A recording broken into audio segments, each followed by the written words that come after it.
Marcelo, como que eu vou saber o que é melhor para minha família, se é projetar uma casa ou um sobrado? Eu atendi uma família essa semana e recebi esta pergunta e achei sensato gravar a resposta que eu dei para eles, gravar aqui para você, porque eu entendo que talvez essa seja a sua dúvida. Olá, tudo bem? Seja muito bem-vindo! Você está na série Dicas de Design Residencial. Eu sou Marcelo Akira e hoje eu quero pensar com você sobre 11 coisas que são importantes de serem analisadas para que a gente tome uma decisão coerente se a gente projeta uma casa ou um sobrado para a nossa família. Quais são as nossas necessidades? Quais são os nossos sonhos? Qual que é o tamanho do terreno que eu tenho? O que a prefeitura fala como taxa de ocupação, recuos? Quais são as leis do condomínio? O que eu penso sobre acessibilidade, espaço, o quanto de imponência que eu quero? Como que a setorização impacta no meu projeto? O que eu busco em termos de praticidade? E agora, por fim, uma comparação entre casa e sobrado. É importante você analisar aqui que nós estudaremos uma linha de raciocínio. Então, uma coisa vai somando com a outra, que vai somando com a outra, que vai me dar munição suficiente para poder decidir se eu vou para uma casa ou se eu vou para um sobrado. Ponto de número 1, quais são as nossas necessidades, quais são os nossos sonhos. Talvez você visualize aí uma casa com uma garagem, com duas, com 3 garagens, espaço para moto. Talvez você sonhe com uma casa com 3 suítes, eventualmente 3 closets, ou a sua necessidade é que tenha uma suíte e 2 quartos iguais. Você vislumbra uma área gourmet, uma área de festas que comporte confortavelmente 25 pessoas. Com a clareza do que você vislumbra para sua casa, para o seu projeto, eu, enquanto profissional, consigo mensurar qual que seria uma estimativa de tamanho para essa casa. A gente consegue visualizar em termos de imóveis, espaços e o tamanho que a sua casa vai ter. Ponto de número 2, qual é o tamanho do terreno? Porque afinal o terreno ele impacta diretamente nessa nossa escolha. Você tem um terreno de 10 por 18, 180 metros quadrados, um terreno de 10 por 25, 250 metros quadrados, 12 por 30, 360, 15 por 30, 450 metros quadrados. A depender da frente do seu terreno, 10, 12, 15, a depender da profundidade, 18, 25, 30, e das proporções daquilo que você pensa em construir, a gente já começa a formatar aqui se é casa ou se é sobrado. Eventualmente você pode ser dono de uma fração de um terreno, metade de um terreno. Marcelo, tem lá um terreno de 12 por 30, eu e o meu cunhado compramos, cada um comprou 6 metros, né, a metade desse terreno. Logo, eu preciso projetar nesse espaço. Aproveita e já diz aqui para mim nos comentários qual é o tamanho do seu terreno. E também curte o vídeo e compartilha aí com quem você sabe que precisa projetar uma casa. Ponto de número 3 é a taxa de ocupação. O que significa isso, Marcelo? É o quanto que você pode ocupar do seu terreno. Então vamos lá, essa é uma lei que a prefeitura impõe sobre nós. Supondo que você tem um terreno de 10 por 30, 300 metros quadrados, e a prefeitura diz que no seu terreno a taxa de ocupação é de 60%. Então se eu tenho 300 metros quadrados de terreno, há uma taxa de ocupação de 60%, 60% de 300 é igual a 180 metros quadrados. O que isso significa? Que nesse espaço dos 300 metros quadrados eu não posso construir nos 300 metros quadrados. Eu só posso construir em 180. Supondo que a taxa de ocupação seja de 70%. 300 ou 70% de 300 é 210. Então, nos 300 metros quadrados eu não posso usar, eu só posso utilizar 210. Supondo que a sua taxa de ocupação seja de 80%. 80% de 300, 240 metros quadrados. O que isso significa? Se você pensa, de acordo com as suas necessidades, seus sonhos, você vislumbre uma casa de 250 metros quadrados, tá bom? E a taxa de ocupação no seu caso, nesse nosso exemplo, permita você construir 180? Peraí, se a prefeitura me possibilita construir 180 metros quadrados no plano e eu penso, sonho com uma casa de 250 metros quadrados, peraí, não tem como, né? Aí é meio que obrigatório fazer um sobrado. Uma parte da casa vai para cima para que eu possa respeitar a lei da taxa de ocupação. Ei, não se preocupa aí. Quem é o responsável por fazer essas contas é o seu projetista. Você não tem que se preocupar com nada disso. Ponto de número 4 são os recuos. Recuo frontal, recuo lateral, recuo de fundos. O que significa recuo? É o espaço entre as divisas, frente, lateral e fundos, que eu preciso recuar a minha casa para dentro do terreno para que eu possa construir. Você vai encontrar recuos frontais de 3 metros, 4 metros, 5 metros, recuos laterais de 1,5 m, 2, recuos de fundo 0. Você pode colar na divisa nos fundos, ou 2 metros, ou 3 metros. Aí vem prefeitura e vem condomínio. Caso você venha fazer uma construção dentro de um condomínio, o condomínio pode te estabelecer essas leis. Por que é importante eu conhecer os recuos?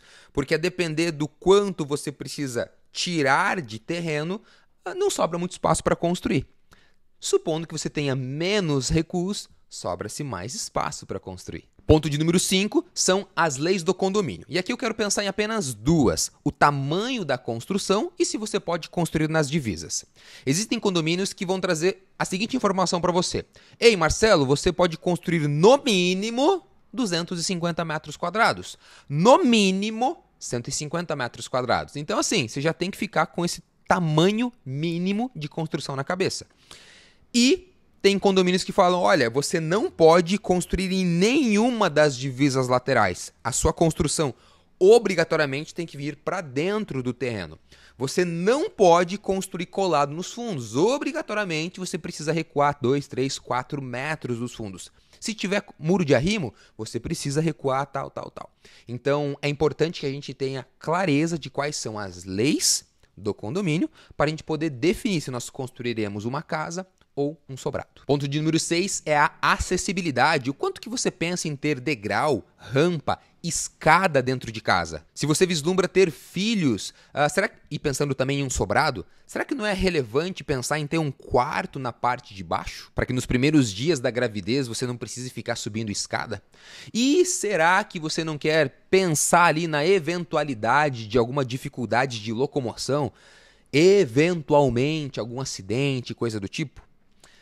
E se você pensa ou sonha em trazer os seus pais para morar junto com você, para poder cuidar deles, eventualmente seus pais já têm aí uma idade avançada, ter degraus em casa, escadas, não são agradáveis para quem vai trazer os pais morar junto. Tá, Marcelo? Então fala mais aí sobre acessibilidade. Quem vislumbra muito a acessibilidade tende a projetar casas. Quem não dá muita bola para isso, tranquilamente fazer um sobrado. Ponto de número 7 é: quanto de espaço que você quer fora da casa?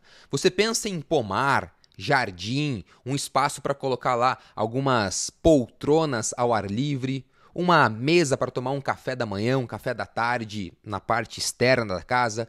Pensa num espaço para colocar uma lareira embutida no solo.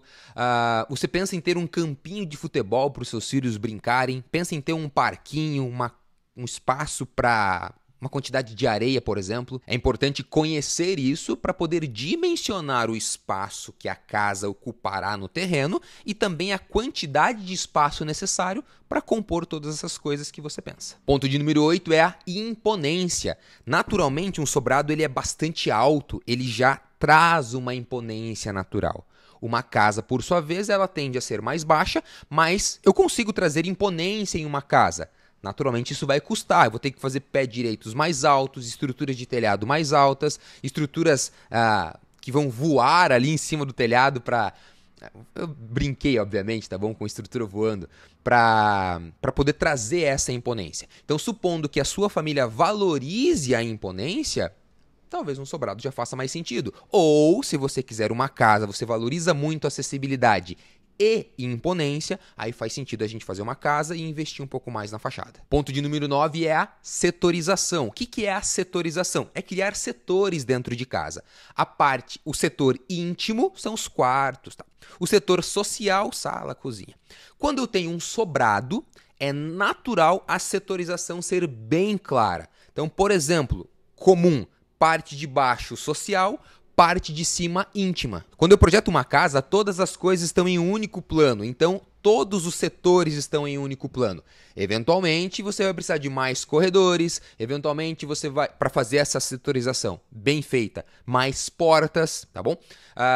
E naturalmente, pode ser que isso fique uma casa maior. Ponto de número 10 é a praticidade. E para te explicar, eu vou te contar uma história. Eu lembro bem quando eu estava projetando a casa do filho, né, de uma família, e eles já moravam em um sobrado. E eu lembro que a mãe, né, do meu cliente reclamava muito que ela subia umas 20, 30 vezes aquela escada, a ponto de ela começar a deixar as coisas no terceiro ou quarto degrau. Então, tinha que subir e levar lá uma roupa, ela deixava no degrau. Aí, tinha que levar lá um secador, ela deixava no degrau. Quando juntava ali 3, 4 coisas, ela levava numa vez só. Ela falou a seguinte coisa para mim: Marcelo, essa escada não é prática para mim. Então eu quero que você pense nisso para que você avalie se você vai projetar uma casa ou um sobrado para sua família. Ponto de número 11, finalizando aqui o nosso vídeo, eu quero fazer um comparativo aqui com você. Quando eu tenho uma casa com 100 metros quadrados de área útil, esta casa ela é maior do que um sobrado com 100 metros quadrados. Calma lá, Márcia. Melhora essas coisas aqui para mim. Então vamos lá. Um sobrado, ele tem escada, ele tem sacada, ele tem corredor em cima, corredores embaixo. Então é natural que, para que eu tenha a mesma área de utilização, ou seja, o mesmo tamanho de quarto, o mesmo tamanho de sala, o mesmo tamanho de garagem, os mesmos tamanhos das coisas que eu utilizo numa casa, se eu projetar isso em um sobrado, naturalmente o sobrado vai ficar com metros quadrados a mais.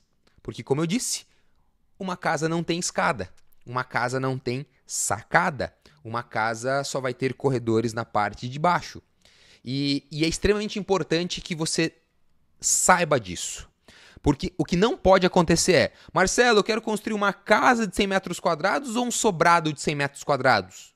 São coisas diferentes. Uma casa com 100 metros quadrados tem mais espaço útil do que um sobrado com 100 metros quadrados. Isso precisa estar claro para você. E eu espero que com esses 11 pontos de análise você consiga fazer uma autorreflexão, uma autoanálise do que é que faz sentido para sua família. Se faz sentido uma casa ou se faz sentido um sobrado. Então aproveita aqui os comentários e diz para mim, de acordo com esses 11 tópicos que eu trouxe, o que é que faz sentido para sua família e o porquê. Se escreve assim, ó: Marcelo, para mim faz sentido uma casa porque eu gostei da questão da praticidade, eu não quero ficar subindo e descendo escada. Então, fomenta aqui discussões nos comentários, porque além de você ter clareza, você contribui com outras famílias. Tudo bem? Eu sou Marcelo Akira, você está na série Dicas de Design Residencial e eu espero do fundo do meu coração que esses vídeos, essa série, esteja sendo relevante para sua família.